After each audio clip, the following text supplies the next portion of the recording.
안녕하세요. 여러분, 복잡한 법률 문제를 속 시원하게 풀어드리는 시니어 법률탐정 호기심입니다. 실제 사례를 재구성하여 이야기해 보려고 합니다. 오늘은 월급이 압류됐다고요? 개인회생 신청하면 압류된 월급 돌려받기?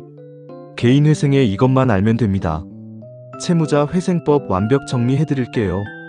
개인회생 신청 시 급여에 대한 압류 해제가 가능한지 이야기를 해보려고 해요. 그리고 잊지 마세요. 시니어 법률탐정 호기심 채널은 영상 후반부에는 항상 참고하시라고 법률 용어나 이 법이 왜 만들어서 시행하는 목적과 취지, 그리고 해결 방법에 대한 공부가 있으니 끝까지 따라오시면 좋을 것 같아요. 오늘도 직장인 여러분, 그리고 시니어분들 혹시 이런 경험 있으신가요? 월급날인데 통장에 찍히는 돈이 평소보다 훨씬 적어요. 알고 보니 채권자가 여러분의 월급에 압류를 걸어놓은 거죠. 정말 막막하고 답답하시죠? 그래서 오늘은 개인회생을 신청하면 압류된 급여를 돌려받을 수 있는지, 그리고 어떻게 해야 내 돈을 되찾을 수 있는지를 아주 쉽게 설명해 드릴게요. 먼저 개인회생, 압류로부터 당신을 지켜주는 방패입니다. 우선 개인회생을 신청하면 어떤 일이 벌어지는지부터 알아볼게요. 개인회생은 채무자가 빚을 갚기 위해 법원의 도움을 받는 제도죠. 그런데 이 제도의 아주 중요한 목적 중 하나가 바로 모든 채권자가 공평하게 변제를 받도록 하고 채무자가 안정적으로 빚을 갚을 수 있도록 하는 것입니다. 쉽게 말해 채권자들끼리 내 돈부터 먼저 가져갈 거야 하면서 서로 경쟁하는 것을 막고 채무자가 월급을 압류당해 생활이 어려워지는 것을 막아주는 거죠. 이런 목적을 위해 채무자 회생 및 파산에 관한 법률에는 아주 강력한 조항들이 있어요. 첫 번째 방패는 중지명령이란 개인회생 신청 단계의 제도입니다. 개인회생을 신청하면 제 급여에 대한 압류를 잠시 멈춰주세요 요청할 수 있습니다. 그럼 법원이 이 신청을 100% 받아줍니다. 압류가 더는 진행되지 않도록 중지 명령을 내려줘요. 그래야 채무자가 변제 계획대로 성실하게 변제할 수 있기 때문이죠. 하지만 이건 말 그대로 잠시 멈추는 것이지 그렇다고 압류 자체가 사라지는 것은 아니에요. 마치 게임을 하다가 일시 정지 버튼을 누른 것과 같아요. 두 번째 방패는 개시결정 개인회생 개시결정입니다. 법원이 개인회생 절차를 시작하기로 결정하면 이제 압류는 당연히 멈추게 됩니다. 첫 번째 방패보다 훨씬 강력한 효력이 발생해요. 압류된 월급을 되찾는 마법의 열쇠 무엇인가요? 이제 가장 중요한 부분입니다. 집중해서 들어보세요. 압류를 완전히 해제하고 회사에 쌓여있는 내 돈을 어떻게 돌려받을까? 여러분, 개인회생 절차가 잘 진행되어서 법원이 변제 계획인가 결정을 내렸다고 가정해봅시다. 이 결정은 여러분이 앞으로 빚을 어떻게 갚을지에 대한 계획을 법원이 공식적으로 인정했다는 뜻이에요. 이 변제 계획인가 결정이 바로 압류를 완전히 해제하는 마법의 열쇠입니다. 채무자회생 및 파산에 관한 법률 제615조 제3항에 따르면 이 결정이 내려지면 압류와 같은 강제집행의 효력이 당연히 사라집니다. 사례로 설명해 드릴게요. 김대리가 빚이 많아 개인회생을 신청했습니다. 월급의 절반이 압류되어 회사에 쌓이고 있었죠. 김대리는 변제계획 인가 결정을 받자마자 법원에 가서 인가결정 정본 공식 문서를 발급받고 개인회생 채권자 목록과 함께 월급 압류를 내린 법원에 제출했습니다. 그러자 법원은 회사의 김대리 급여에 대한 압류는 이제 해제됐습니다 통지해줬어요. 이 통지를 받은 회사는 그동안 쌓여있던 압류 적립금은 물론 앞으로의 월급 전액을 김대리에게 지급하게 됩니다. 압류라는 족쇄가 완전히 풀리는 거죠. 쌓여있는 적립금과 공탁금은 어떻게? 김대리 사례처럼 회사에 압류 적립금이 쌓여있는 경우가 있어요. 또 회사가 이 돈을 법원에 공탁해둔 경우도 있고요. 이 돈들은 어떻게 처리해야 할까요? 회사에 쌓인 압류 적립금은 앞서 말씀드린 변제계획 인가 결정을 받으면 회사는 이 돈을 김대리에게 모두 돌려줘야 합니다. 그런데 이때 법원은 이렇게 쌓여있던 돈을 한 번에 받게 되면 이걸로 빚을 갚으세요 요구할 수 있어요. 그래서 실무에서는 보통 변제 계획안을 짤 때 이 적립금을 첫 변제일에 일시금으로 갚고 나머지 빚은 앞으로 월급에서 조금씩 갚아나가는 방식으로 변제 계획을 세우게 됩니다. 이렇게 해야 법원에서도 이 사람은 성실하게 빚을 갚으려는구나 인정해줘서 개인회생 절차가 더 원활하게 진행될 수 있어요. 그럼 법원에 맡겨진 공탁금은 어떻게 되죠? 만약 회사가 이미 법원에 돈을 맡겨놓은 상황이라면 즉 공탁한 경우 조금 복잡해질 수는 있습니다.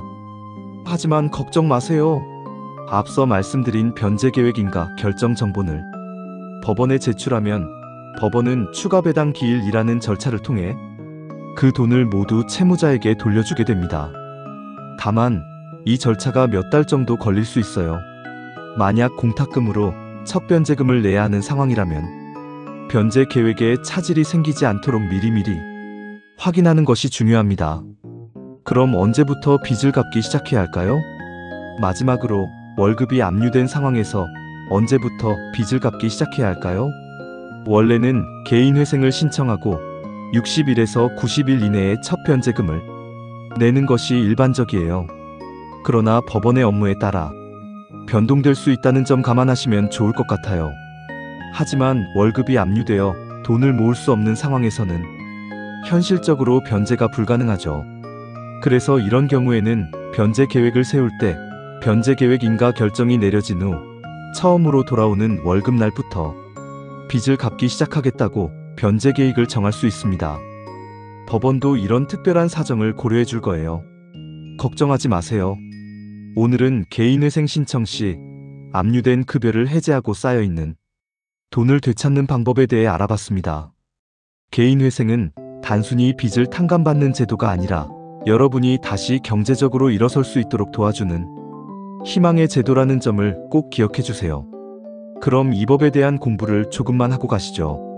채무자 회생 및 파산에 관한 법률 목적적 취지와 다른 법률과의 관계를 알아볼 필요가 있습니다.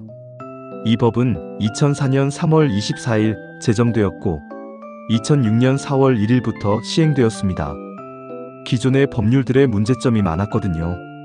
과거에는 파산법, 회사정리법, 하위법, 민사소송법상 개인 파산면책 규정 등 이러한 법률은 적용 대상이 달라 복잡했고 절차도 이원화되어 실무상 혼란이 많았습니다.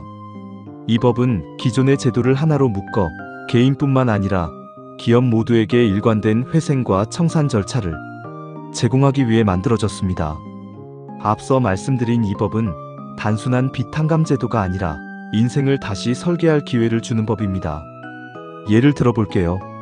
어떤 사람이 사업 실패로 수천만 원의 빚을 지고 매달 이자만 내느라 생활비도 부족하다면 그 사람은 다시 일어설 기회를 가질 수 있을까요?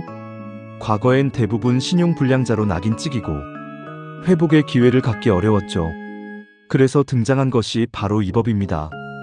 채무자 회생 및 파산에 관한 법률 제1조 목적은 채무자가 경제적으로 파탄에 이른 경우 그 재산을 공정하게 청산하거나 수입으로 일정 기간 동안 빚을 갚게 함으로써 새롭게 경제활동을 할 수 있게 돕는 것. 앞서 말씀드린 것처럼 다시 말해 단순한 빚 탕감이 아니라 사회 구성원으로 다시 서게 하는 제도적 장치입니다. 다른 법률과는 어떤 관계일까요? 첫 번째로 민법과의 관계부터 보겠습니다. 민법은 채무를 반드시 갚아야 한다는 원칙을 가지고 있죠. 하지만 회생법은 이 원칙의 예외를 허용합니다. 일정한 조건을 갖춘 사람에게 빚의 일부를 탕감하고 남은 금액만 갚아도 되도록 설계돼 있어요. 두 번째, 민사집행법과의 관계일까요? 민사집행법은 채권자가 돈을 받을 수 있게 급여 압류, 부동산 경매 등을 하도록 돕는 법이에요.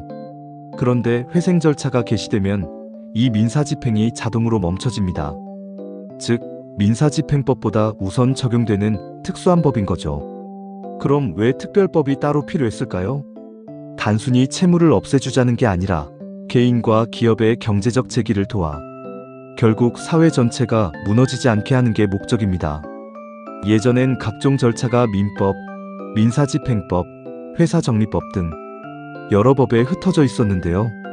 2006년에 이 법이 하나로 통합되면서 회생, 파산, 면책 절차를 한 법에서 효율적으로 처리할 수 있게 되었어요.